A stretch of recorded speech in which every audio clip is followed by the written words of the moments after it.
Start.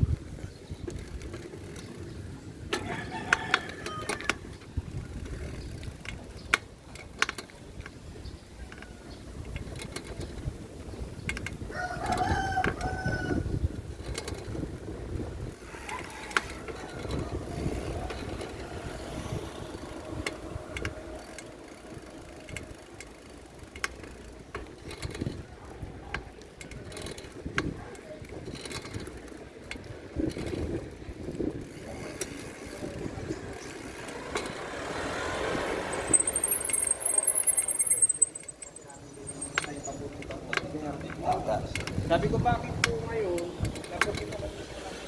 Good afternoon. Ito pala ang kalsada na tapos namin. Iikutin natin lahat ng natapos namin. Ito tayo doon para sa kaliwa. Tapos pagdating sa dulo, balik naman tayo dito sa itong crossing na to. Marami ng sasakyan.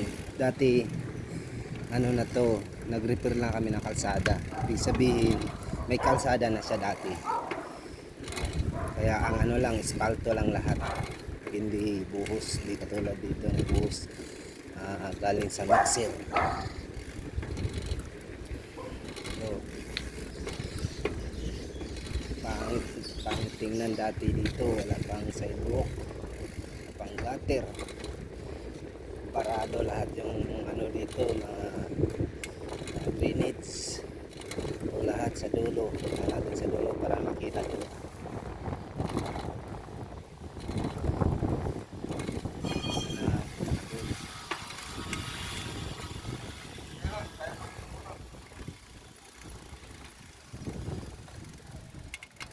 Balik tayo, yan ang pinakadulo dito.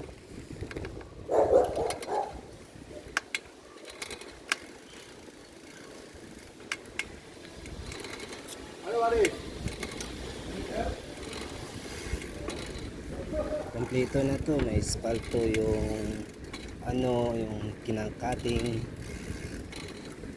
linagyan ng espalto ang nadaanan sa cutting.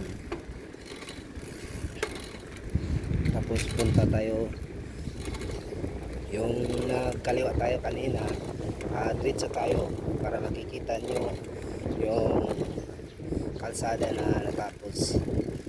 Maliliit lang to pero ano, mga bali 3 buwan din namin natapos. Pero may naiwan pa kunti, mga 2 linggo yata yan bago matapos, bago ma-turn over na siya. Para pakaliwa,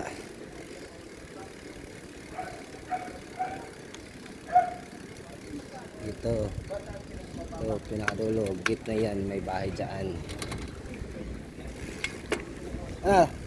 Bakwet. Ito, dito tayo, balik tayo sa nililipuan natin kanina. Ito ang nasabi ko sa inyo sa naiwan namin na maliit, mga 2 linggo yata bago matapos. Ito itong may yellow, may harang. Ibig sabihin yung may harang, may hindi pwede siya ano, may katulad ganyan, may lupa, may basura. Ang bako namin ako ito yung nadaanan ko ngayon, titibag yung pato. So, dito lang tayo. Thank you for watching.